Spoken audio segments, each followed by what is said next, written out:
Before we start getting into learning the methods and the process for drawing the head, I want to sort of discuss two important things that I keep in mind, which will come in handy in the later parts of the course.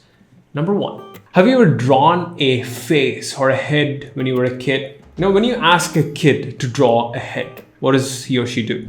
They draw a circle, a little circle where they're drawing like two dots for the eyes, and they draw a line for the nose, maybe a triangle if they're intelligent like me, and then like a big line for the mouth. Either they draw like a big smiley face, or the faces or the head is sad, they're like a big small sad face, right? And then you draw these two C's for the ears, and all of a sudden you get this thing that looks like a face. You can look at that thing that a kid has drawn and you can say, well, that is a face. That is the most raw and authentic expression of a face. It is the most simplest expression of a face or a head. And I want us to keep that kiddish aspect in mind, because the kind of heads that I draw, some of them are very cartoonic, and some of them I have a mix of solid forms and proportions mixed into them, right? But to get to the part where you're drawing these really fantasy-based heads that are very cartoonic in nature, that are very fun and caricatured, right?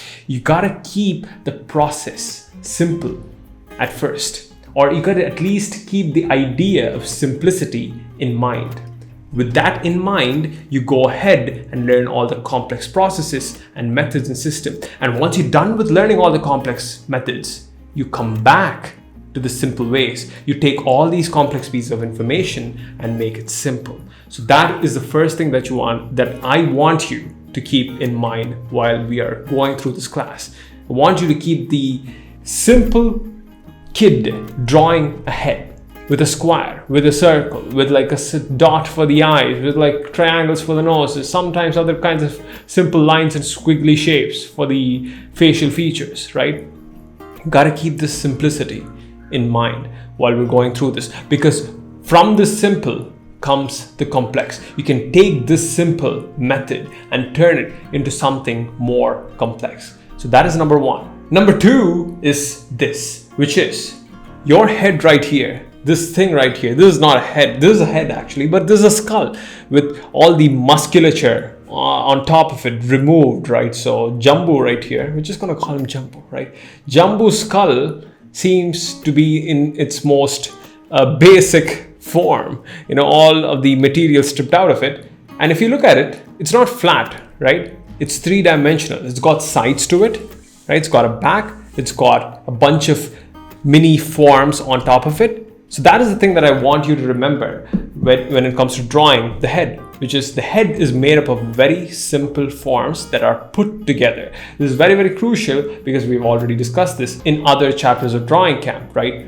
All the things around you in the world that you want to draw can be drawn with simple three-dimensional forms. Obviously, when you put those things on paper, they become two-dimensional shapes, but you got to think of them in 3D forms. Think about them in 3D forms. What are the sides to it? So what are the back to it, right? You gotta know it. You gotta be able to draw these forms in perspective. So once you learn to draw these forms in perspective, you can take those things and apply them. Those are the two things. Those are the two things that you need to keep in mind before we go into the method of learning to draw the head. So with that said, let's get into learning how to draw heads.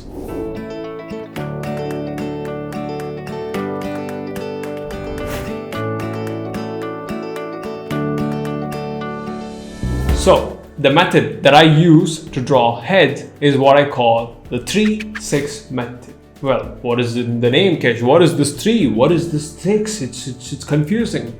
Let me explain. The 3-6 method is a way for me to sort of easily remember and understand and look out for certain features of the head and follow the process or do the process of drawing the head in a systematic fashion. So here's how it works. 3, 6. 3 things that you need to base your head on. 3 basic core fundamental forms that you need to base your head on. And 6 features, 6 forms that you need to look out for on your head to add more nuances to your head. So 3 foundational forms and 6 features. Simple. Before I dive into each of these things in detail, I want to give you like an overall summary. So what are these three forms? These three forms form the foundations for your head. So what are those three forms, Kesha? Well, here are they. First one is your spear. Your spear is used as a base to represent the bulk of your head or your skull. And then you have the face mask. This is the part on top of which you put all your facial features on and build in all the different planes of the head, right? That is the number two. Number three would be the cylinder. The cylinder here is used to represent the neck, right? People usually want to learn these two things separately, the head separately and the neck separately, but I would highly recommend you combine these two things, because the angle at which the head is sort of presented at times largely depends on the placement and the position of the neck, and you might want to learn that thing as well. It's good. So those are the three things, three foundational forms: spear, face mask, cylinder. Spear, face mask, cylinder. See, simple. You need to base that thing. You formed the base right now. Now that is not the complete head. You need to add things on top of that. So this is where the 6 features that you need to look out for come in. The first one is the ridge on top of your forehead. Usually most artists cut a little slit inside the foundational form of the head to sort of represent these hollow things, 2 hollow eyeball eyes of the head. But what we are doing is we're placing an entire form on top to represent this ridge on the head. So that is number 1. Number 2 would be your cheeks. We place another form on top of that to represent the cheeks right there. And number 3 would be the ball of the mouth, or at least that's what I call it, the ball of the mouth, because your head right here, it's not flat near the mouth. It's got a little ball right here, or a ball can be used to represent that bulginess right here on the head. That is number 3. Number 4 would be your chin. You gotta draw a little form for the chin. And once you're done with all that, you add the nose and the keystone, the most important aspect of the head. And once you're done with all those 5 things, the number 6 is these things, ears. So these are the 6 features: the ridge on top of your forehead, the cheeks, the ball of the mouth, the chin, the nose, and the ears. And you remove all that, you get the basic 3 core fundamental forms that form the head: the spear, the face mask, the cylinder. 3, 6. The 3-6 method. You can use this thing to draw your head in multiple different angles and multiple different ways. With that said, we'll go into the 6th part of this 3-6 method tomorrow, the next class, in detail. And today we're going to go in depth into the 3 things. Alright, so here's how you practically do this method. First up, I'm going to draw 2 versions right here, right? I'm going to show you how to do this from start to finish. Now just listen, don't draw with me, right? Now just listen. Like I told you, the first form that we are going to draw is a spear. Keep it very, very light. Just keep it very light. This is going to be our first form. So I'm going to draw 2 spears like this because I'm going to show you how this method works in both the 3/4 angle and the side. So alright, you have 2 spears, right? That is step 1. Step 2 is to draw the contours of the spear, meaning which direction the spear is facing at. First, I'm going to draw the horizontal contour, right? So the spear is at our eye level. So both right here and right here. And the vertical contour, it's going to approximately come this side. Or you can just do an entire circle to sort of figure that out. But I don't want to do that. And right here, it comes right on this edge, right? Because this is facing us. I mean, facing that side, on the side.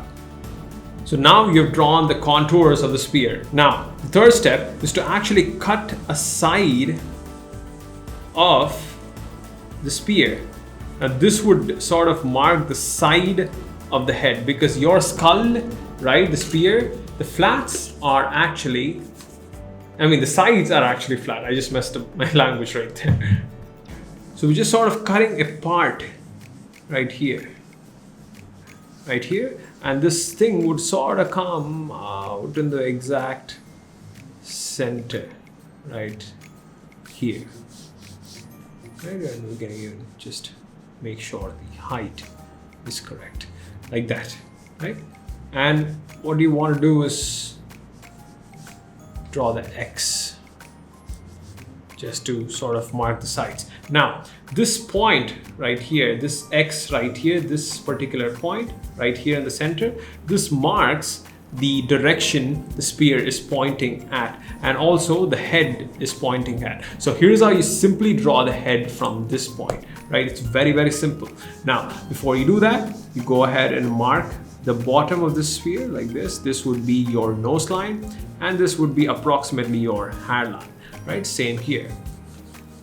Hairline, nose line. The middle part is going to be your brow line. We'll get into proportions later, don't worry, right? So your hairline, your brow line, and your nose line. Now, here's how you simply draw the face. Just simply extend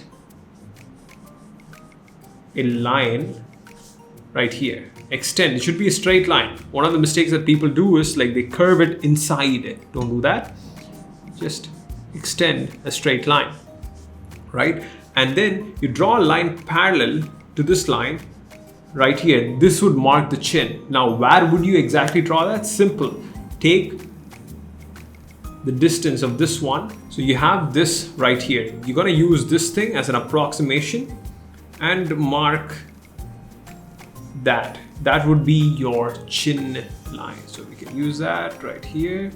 And I actually previously marked it. I marked it too high, so erased it and did it again. So this is going to be the chin line. Now what you're going to do is simply extend the line from the side and just connect it. And connect the sides right here. And do the same here. Extend the line. Connect it. Right. So you've drawn two things. You've drawn the spear and you've drawn the face mask. So these are the two of the three key foundational forms that make up the head. Now the third thing is you draw the neck, which would come sort of on the bottom of the spear, but the neck is not like a straight line, it's slightly slanted. It's slightly slanted. It's not like this. It's like this. Your head is sort of the thing. It sort of goes along with the spine. So you just draw a slightly slanted neck like that. And you have the three forms like this. So you do it right here as well. Slightly slanted. Connect this if you want, like that. So this is how you draw it. You have drawn the three main things: spear, face mask, cylinder. And last step is you connect this point right here. Start from this point, the side of the face, and you connect it like this. This marks the side plane of the face. Now you connect it exactly sort of the edge of the chin line. Right there, right? And then once you're done with that, you can go ahead and shade the side plane.